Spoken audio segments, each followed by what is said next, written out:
주민들 동의 없이 검수 의향서 정도는 냈던 걸로 알고 있는데 네네. 그래 혼났죠. 그래서 자, 그런데 여기 80평 아파트라 그러면은 네. 뭐 구조나 이런 것들은 어떻게 돼 있을까? 이런 것도 좀 궁금하거든요. 한 가지 말씀드릴게요. 80평 아파트의 전용률이 얼마쯤 될까요? 글쎄요. 90%가 넘습니다. 아, 대단하네요. 네, 당시의 아파트들은 네. 지하주차장도 없고 공용 부분도 없고 커뮤니티도 없으니까 전용률이 상당히 높죠. 네. 그래서 보시면 방이 7개가 있고요. 어우, 방 7개? 네. 어우, 기가 막히다. 화장실이 네. 3개가 있고요. 네. 계단이 2개가 있습니다. 네. 계단이 하나는 원래 계단이고 또 하나 네. 계단은 비상 계단이에요. 비상 계단. 네. 오, 독특하네요. 요즘에는 왕관기가 있잖아요. 네네. 그 시절에는 왕관기가 없었어요. 그래서 계단이 따로 있습니다. 아, 계단실이 2개 있네요. 네, 불이 났을 때 여기 보시면 여기로 빠져나갈 수 있는 계단이 다 있어요. 오. 예, 그래서 보시면 중앙에 이렇게 방이 4개가 있고요. 네. 그 사이로 화장실이 있고요. 네. 여기 예전에는 방을 뚫고 들어가는 방이 있는 거죠. 아, 방 안으로 네. 뚫고. 네, 아, 뚫고 기가 들어가는 방이 막히네. 있고 방 안에 네. 창고가 있습니다.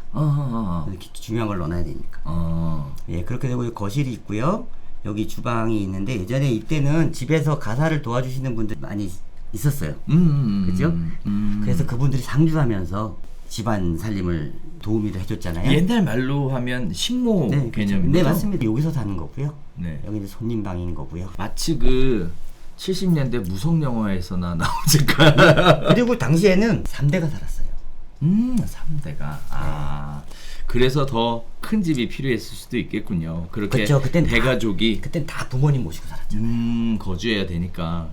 그래서 방이 무려 7개, 그리고 네. 화장실이 3개, 그리고 더 놀라운 사실은 네. 비상계단이 그렇죠. 하나 더 있다라는 거. 네. 그리고 또 구조 자체가 완전히 하나는 독립된 구조를 가지고 있다라는 것도 네. 특징이네요. 네. 여러 가지 면으로 볼 때 저 침실 안에 또 다른 침실이 있다라는 것도 굉장히 좀 뭐 인상 깊게 느낄 수 있는 부분이었는데, 요즘도 저런 형태의 구조를 만들어 놓고 사시는지도 또 궁금하네요. 이렇게 사시는 분들은 거의 없다고 봐야죠.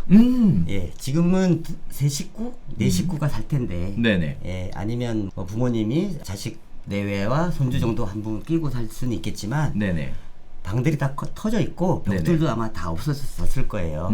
보시면 이 호수는 아닌데요. 네네. 다른 호수에 리모델링한 사진을 조금 퍼왔어요. 아, 저게 지금 현대 아파트의 내부 사진인가요? 네, 저 신축 아파트 분양 사진 아니고요? 네, 현대아파트의 사진이고요. 이런. 네. 보시면 이제 이렇게 네. 이 정도의 분위기에 살고 계신 분들도 최근에 수리하신 분들이 있다.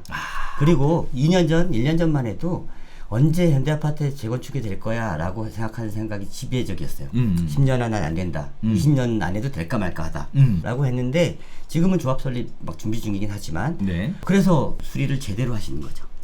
어차피 오래 살 거니까. 네. 재건축은 뭐 나중에 되면 좋고, 그리고 안 돼도 돼. 안 돼도 말고 뭐 네. 사는데 불편함이 크게 없으니까. 네, 그렇습니다. 이미 현대아파트에 70평, 80평에 산다고 하면 네. 다른 사람들이 다른 아파트 어디 사는 것보다 더 부러워해 라는 우월감도 있거든요. 이미.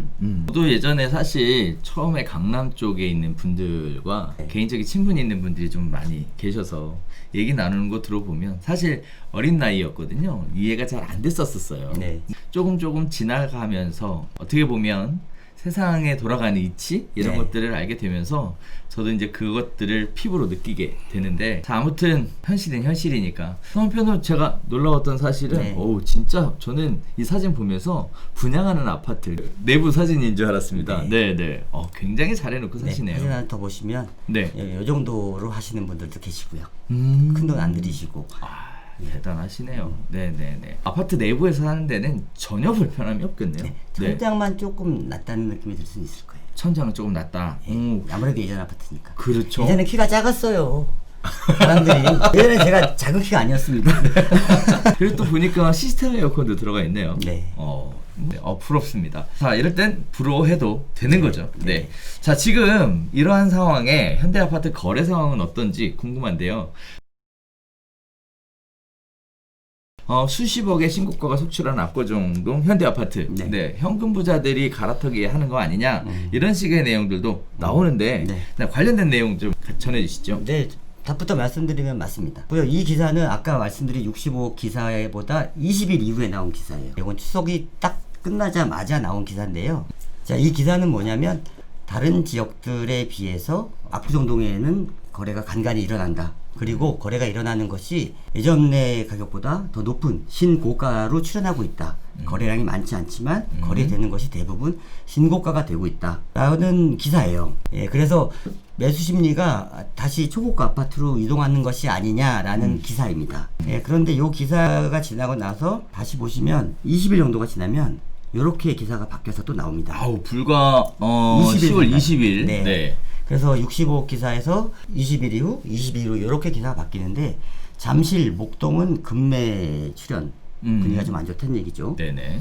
압구정 개포는 최고가, 재건축 희비 이런 기사가 나와요. 목동이 9단지인가? 재건축이 안전진단 통과를 못했잖아요. 네, 그래서 네. 약간 빠졌다는 얘기가 있고 한데 압구정하고 개포는 연일 신고가다. 몇 개 올라오는 것이 지금 이런 것이 엇갈리고 있구나 라는 기사인데요. 반은 맞고 반은 틀리지만 어쨌든 의미 있는 기사라.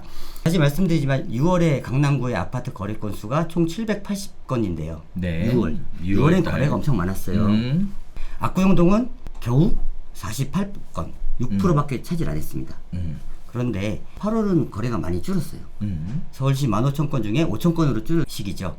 그때 강남구 거래 건수는 220건밖에 안 돼요. 근데 그 중에 40건이 압구정동이에요. 근데 이 정도의 거래 건수는 지금 그 거래가 더 줄은 지금에도 꾸준히 이어지고 있다. 압구정동의 거래건은 계속 이 정도를 유지하고 있다. 라고 볼 수 있는 것 같아요. 오, 거래가 많았던 6월에도 48건, 거래가 없었던 8월에도 40건. 네. 그럼 결국은 40건 정도의 선에서 지속적으로 거래가 이루어지고 하고 있다. 네. 이렇게도 보여지는데, 요 때를 기준으로 해서 이제 617 부동산 네. 대책이라든지 720 대책이라든지 네. 이런 것들이 쏟아지면서 이제 진돌 얘기들이 계속 나오니까 네. 결국 그런 부분들이 여기에도 영향을 미친 거다. 이렇게도 볼 수 있겠네요. 네, 그런 부분이 크다고 보고요. 또 하나는 내부적인 부분이 있습니다. 내부적인 부분. 네. 오, 네, 그것도 궁금하네요. 강남의 재건축은 유명한 단지들이 있잖아요. 네네. 잠실 5단지, 음마아파트, 개포 5단지, 6단지, 7단지, 신반포 2차, 그리고 압구정동 이렇게 있는데요. 이 구역마다 상황들이 처한 입장들이 다 틀려요. 일단 잠실 5단지 같은 경우는 잠실동, 음마아파트는 대치동, 여기는 토지거래 허가가 묶여 있어요. 그래서 토지거래 허가가 묶여 있어서 3개월 안에 입주를 안 하면 아파트를 살 수가 없어요. 맞아요. 네네. 그죠? 실입주자만 가능하죠. 네. 그리고 또 잠실 5단지 같은 경우는 조합 설립이 되어 있지만 네. 음마아파트는 아직 구역 지정이 안 돼 있어서 조합 설립이 안 됐죠. 올해 안에 조합 설립을 하고 싶어도 할 수가 없어요. 음마는 할 수 없죠. 맞아요. 네, 음마는 시간이 좀 그 부분에서 걸리죠. 그래서 음마아파트에 계신 분들은 지금 실거주 2년을 해야 네. 조합원 입주권을 뺏기지 않고 청산당하지 않는 건 6.17 대책에 나왔잖아요. 맞아요. 네. 그래서 이분들 같은 경우는 지금 2년 동안 조합 설립 전에 네. 거주하여서 조합원 지위를 확보하는 게 급선무가 됐어요. 음마 아파트 분들은 그래서 음마아파트에 지금 실입주 붐이 있는 건 아시죠? 어느 정도죠? 우리도 지난번에 네. 이제 실입지를 준비해야 될 때다. 네. 실입지에 대한 관심이 올라갔다. 거기까지만 얘기했었거든요. 네. 지금 현재 음마는 어때요? 듣기로는 음마에 있는 안테나를 통해서 들으면 네. 음마아파트는 지금 입주하신 분들이 그냥 그 예전 집에 입주하시지 않고 다 수리를 하고 입주하셔야 되잖아요. 네, 그렇죠. 공사를 해야죠. 네. 그래서 근처에 있는 공사업자들이 예약이 내년 봄까지 다 차 있답니다. 입주를 위해 네. 리모델링을 한다. 그래서 지금은 이제 입주를 하시려는 분들은 외부에서 인테리어를 하실 분들을 모시고 와서 해야 되는 입주에 대한 이 러시가 있는 그런 형국이라고 봐야 되고요. 대신 개포 5단지, 신반포 2 여기는 올해 안에 조합이 설립이 됐거나 될 예정이에요. 그러면 이분들은 2년 거주를 안 해도 조합원 지위를 뺏기지 않아요. 청산을 안 당한다는 말이죠. 네. 그래서 이분들은 상대적으로 입주를 해야 된다는 부담에서 자유롭다 라는 부분이 있고요. 압구정도 마찬가지입니다. 압구정도 만약에 올해 안에 조합 설립을 한다면 그러면 압구정동에 있는 조합 설립받은 단지들은 2년 거주를 채우지 않아도 네. 조합원 입주권을 받습니다. 네, 그래서 올해 안에 조합을 설립하고자 하는 의지가 상당히 강해요. 그래서 재건축을 규제하고 집값을 잡겠다고 이제 정부에서 정책을 냈는데 규제의 역설이라고 해야 되죠. 그것이 오히려 압구정 재건축의 하나의 목표로 속도를 오히려 붙이고 있다. 결과적으로는 그렇게 이해하시는 분들도 많아요. 대표님 얘기를 듣고 보니까 쭉 정리가 다 되는데요. 참실은 그래서 뜨거운 관심이 있는 거고 네. 그리고 또 대신 토지거래 허가 때문에 거주를 해야 되는데 참실 같은 경우에 그렇게 해서 거주해서 들어가시는 분들이 많이 계셨어요. 네. 근데 음마 같은 경우에는 과거에는 그런 생각이 없다가 네.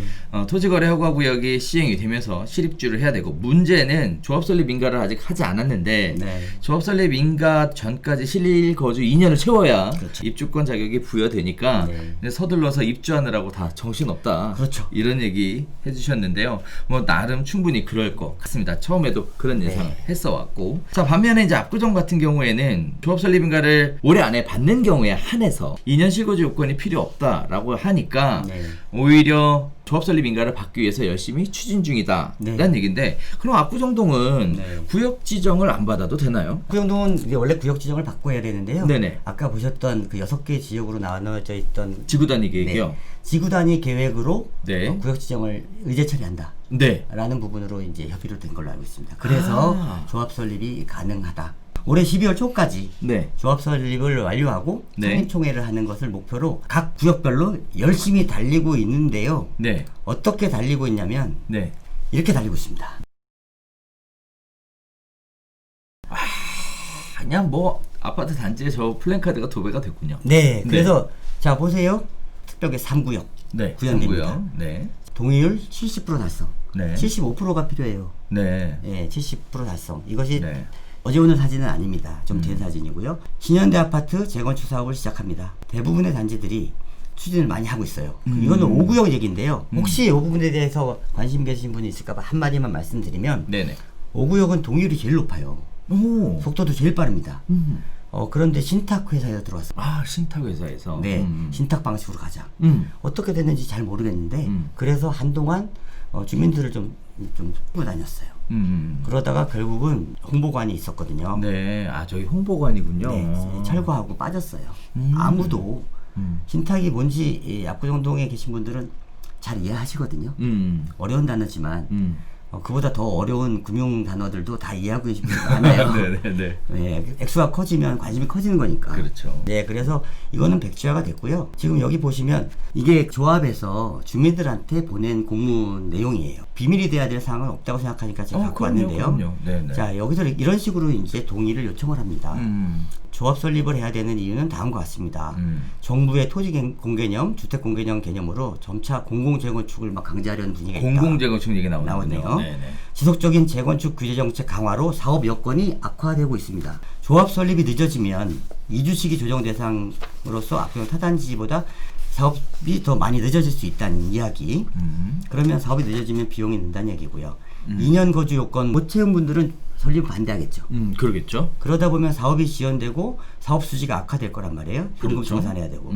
그래서 2년 거주 의무제 적용으로 매수자가 또 투자자가 감소하지 않겠습니까? 그렇죠. 그러다 보면 사업 추진이 늦어질 텐데 이래서 이렇게 가속화를 시켜서 멸실하고 나면 종부세도 부담이 없어지잖아요. 자, 2021년 서울시장 선거 및 대선 공명으로 재건축 규제에 대한 완화 기대로 사업 추진이 지금 적기다라는 라는 설득으로 지금 이제 동의서를 받고 있는데 이 동의율이 지금 어느 정도 됐냐면 이 정도 됐습니다. 보시면 압구정 1구역은요 위성 아파트잖아요. 네. 지금 예상 동의율 75%를 위해서 달리고 있고요. 여기는 아직 75%가 안 된 걸로 알고 있어요. 2구역 신현대도 75% 정도는 아니지만 속도가 지금 늦지 않은 걸로 알고 있고요. 구현대는 짧은 기간이에요. 이 동의서를 거둔 기간이 몇 달 동안 거둔 게 아니에요.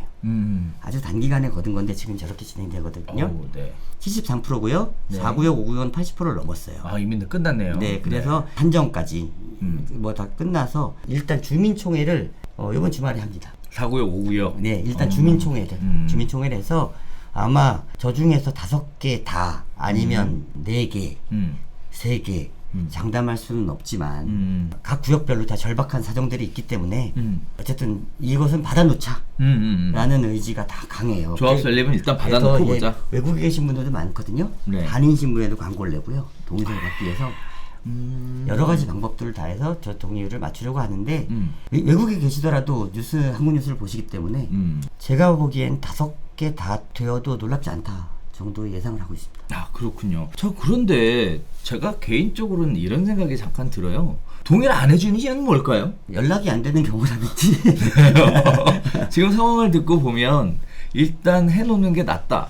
저는 개인적으로 그런 생각이 들거든요. 네. 그리고 나서 사업 추진 뭐 그때 가서 맞습니다. 해도 되는 거니까 네. 나중에 가서 정권이 바뀐다거나 또는 정책이 바뀌어서 네. 2년 거주 의무 기간이 사라질 수도 있지만 네. 한편으로 현재 시점에서 볼 때는 현재 있는 거고요. 또 언제 사라질지 모르는 내용이니까 이런 부분들을 장기적으로 고려해 본다면 또 변화에 대한 리스크까지 생각해 본다면 지금 조합 설립 동의를 안 할 이유가 없는데 네.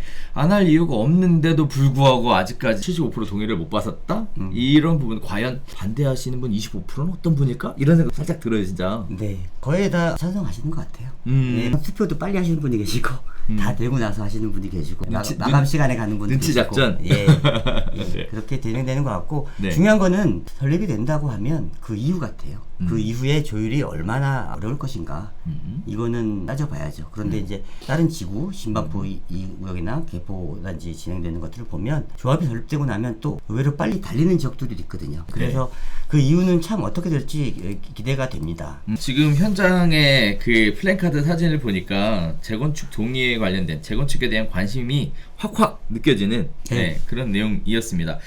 동의율이 이제 거의 막바지 단계에 와 있어서 올해 안에 무조건 75% 동의와 함께 조합 창립총회를 준비하고 있다고 하니까 이런 부분들은 현실적으로도 뭐 충분히 가능성 있는 그런 내용이 될 것 같아요. 그런데 재건축 관련된 이야기를 또 하다 보면 여러 가지 또 얘기들 나오잖아요. 오늘 대표님도 띄워드셨다시피 제초안, 뭐 이런 얘기도 제초안, 나오는데 분양가 상한제 이런 부제가 있죠. 네네. 근데 이런 부분들에 대한 얘기들은 안 나오나요? 예, 그 부분도 한번 그런 말씀을 드릴게요. 자, 1대1 재건축이라는 얘기가 청실 아파트, 개포 거기가 재건축됐는데 거기가 아마 1대1 재건축을 한 걸로 알고 있어요. 네. 예. 1대1 재건축에 대한 이해도가 높아졌어요. 1년 전에 비해서. 예전에는 1대1 재건축이 뭐냐, 뭐 분양가 상한제가 뭐냐, 재건축 초과이익 환수가 뭐냐 그러는데 재건축은 초과이익에 대해서 환수하겠다는 거잖아요. 일정 부분을. 네. 그런데 1대1로 재건축을 하면 일반 분양이 없잖아요. 그렇죠. 일반 분양이 없죠. 일반 분양이 없으면 그럼 공사비를 초과이익이 없어요. 초과이익이 없죠. 네. 네. 그럼 공사비를 갖다 일반 분양을 많이 뽑아서 네. 공사비를 충당하려고 하는 그다음에 거잖아요. 조합원 분양가를 줄이려고 하는 거 아닙니까? 네네네. 그건 이제 기타 지역들은 이제 그런 식으로 진행되잖아요. 네네. 근데 여긴 좀 달라요. 음. 한번 봐드릴게요. 여기 1대1 재건축은 기존 아파트와 똑같은 가구수로 새 아파트를 짓는 겁니다. 통상 재건축 사업은 전체 가구수를 늘리고 조합원 몫을 뺀 나머지 가구를 일반 분양합니다. 일반 분양에서 거두는 수익으로 그걸 나눠요. 조합원들이. 네. 그래서 조합원 분양가를 낮추는데 일반 분양을 하지 않는 1대1 재건축은 조합원들의 비용이 늘어날 수밖에 없죠. 그런데 조합에서 1대1 재건축을 추진했으면 좋겠습니다 라고 하잖아요. 아니 상식적으로 그렇잖아요. 그래도 초과이익 환수를 해서 좀 이렇게 나눠준다 하더라도 네. 수익이 좀 생겨서 네. 건축비를 세이브할 수 있는 것만으로도 이익 아닐까요? 그렇죠. 결론부터 말씀드리면 이 분들은 구정동에 재건축 아파트를 사서 몇 년을 갖고 있다가 얼마를 벌겠다. 이런 분들은 별로 없어요.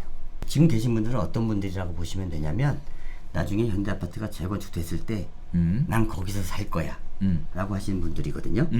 그런 분들 경제적인 수준으로 봤을 때 재건축 분담금이 1억이 들어가고 2억이 들어가고 3억이 들어가고 몇 억 이런 것들은 큰 맥락으로 봤을 때 중요한 것이 아니다. 중요한 것은 내가 살 아파트가 50억짜리 아파트가 되냐 60억짜리 아파트가 되냐 70억짜리 아파트가 되냐를 구분하는 것이 1대1 재건축이라고 보는 거예요. 왜냐하면 맨 마지막에도 말씀드리겠지만 단순하게 수익, 가격만 보고서 아파트를 선택하지 않는 분들이 계시거든요. 그 외에 더 중요하게 보는 것이 있습니다. 그래서 보시면 일반 재건축은 이렇지만 1대1 재건축은 조합원 수익이 없어요. 그래서 추가 분담금이 나옵니다. 네. 또 제자리 재건축이라고 각자 그 위치를 보장해 달라고도 해요. 네. 소용도 없고요. 임대주택도 안 짓습니다. 네. 이 부분이 중요한 부분이죠. 임대주택이 있으면 아파트 전체 가격에 마이너스 영향이 타 단지를 보면 있는 건 사실입니다. 부정적 영향을 준다. 네. 여기는 이런 사람들만 사는 동네야 라는 것이 거품으로 아파트 값을 1, 20%를 더 올릴 수 있죠. 그것에 비하면 분담금은 큰 수준이 아니다라고 이해하시는 것 같아요. 그래서 분담금을 얼마 더 걷어갈래 이게보다는 단지를 얼마나 최고급화 시켜서 대한민국의 최고의 아파트를 만들래, 얼마나 대단한 아파트를 만들래가 더 관심이 많아요.